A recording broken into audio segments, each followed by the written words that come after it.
this is Dr. Michelle Clayman, and this is a presentation on take-home naloxone. I work at a few different places. One, I work at a community opioid clinic called True North Medical, and then I also work at St. Mike's Hospital as an emergency physician and an addiction medicine consultant. I have nothing to disclose today.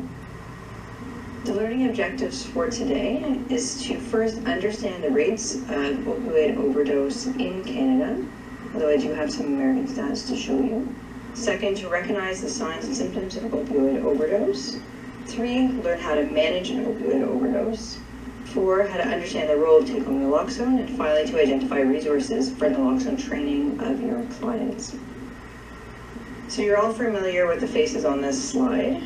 We have Prince and Philip Seymour Hoffman and a few others, and these are celebrities that we know have overdosed on opioids and have unfortunately died.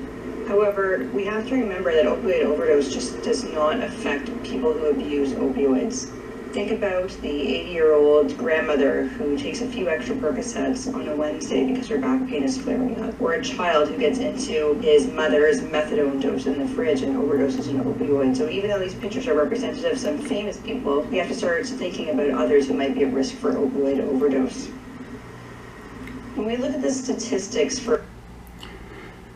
Then she mentions all the signs of respiratory emergency which mimic drug overdose, and then the good doctor, medical doctor, says give chest compressions.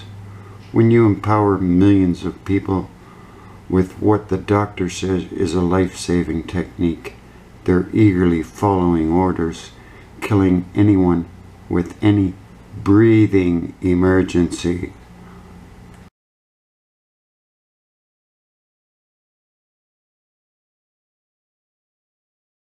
There's a lot to cover. I'm sure you're thinking, how are we going to teach our patients or clients all these things in a very short period of time in the pharmacy? So you don't have to come up with these training materials on your own. Ontario will be coming up with some very shortly. I know the Ontario Pharmacy Association is working on the training materials. What we have right now to guide us is the training materials that have been used by Toronto Public Health. So this is an example of the card and poster that Toronto Public Health has been using for several years, and there is a slight modification to this, and I'll let you know as we go through each step. So first, they recommend that we shake and shout patients at the shoulder. Shake patients at the shoulders and shout their name. So you want to see if the patient is responding. If the patient is not responding, 911 should be called immediately.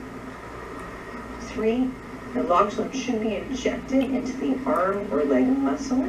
Naloxone right now is available in vials and ampules. So if it is a vial, the top should be broken off.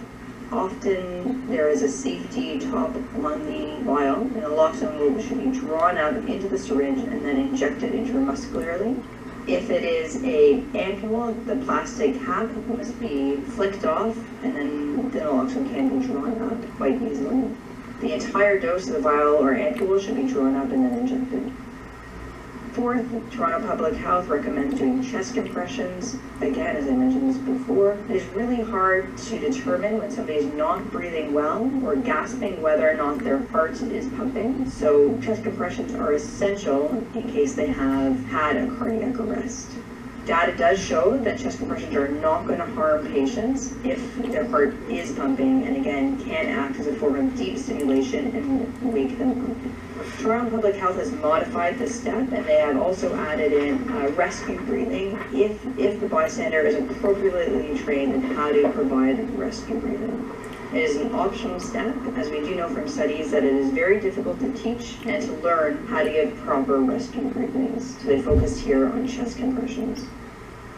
Finally, step 5, you have to reassess the patient, see if the naloxone is working, see if the chest compressions are working, and if they are not and there's been no improvement, you can provide us a second dose of naloxone at 0.4 milligrams into the arm or leg muscle.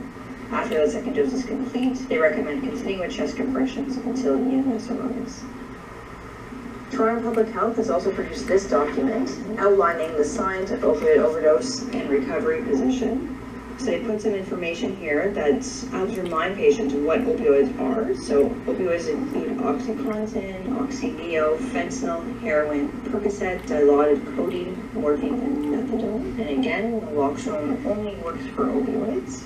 They've outlined the signs of opioid overdose, so can't wake the person up. The breathing is very slow, erratic, or stopped. There's deep snoring or gurgling sounds. The fingernails or lips are blue or purple. Body is very limp, and the pupils are very small.